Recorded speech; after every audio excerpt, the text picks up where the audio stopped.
I think if people feel like they tried a lot and then they start building up resentment and like pain and bitterness towards that path. And a lot of people also that I know, they just think that there are some people who are meant to be. I agree with this. And then there are some people that are not meant to be. That's correct. And they carry that with them. And it comes from this like, oh yeah, you were meant to be this, or that person was meant to have it. But for me, this is where, and I heard that kind of come up in what you were saying to your dad, like, it doesn't happen to people like us. Yes. How does this rule, how does this principle apply to someone who's in that Brother, space? best question ever. Because I grew up with you have an alcoholic dad or a drug addict, or maybe you come from divorce, or maybe your parents just didn't love you enough, whatever it was, didn't tell you they loved you enough.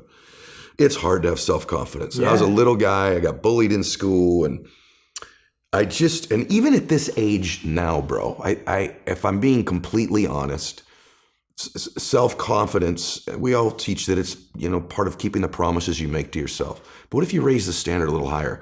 You keep the promises you make to yourself, plus one more. Because for me, self-confidence didn't come easy. I think in life, ultimately you're going to get what you believe you deserve. And if you're wired like me, I didn't think I deserved a lot. I didn't even have a dad who could stop drinking, right? I wasn't 6'4". I don't have an incredibly high IQ. There's nothing really that impressive about me, nor were people very impressed with me most of my life.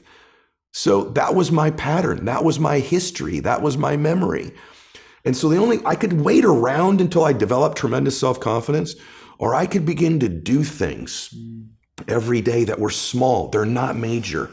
And over time, when I did those one more calls, that one more meeting, that one more book I read, that one more podcast, not only am I doing more reps, so the likelihood of me being successful is bigger, but I started to convince myself I'm doing things other people aren't willing to do.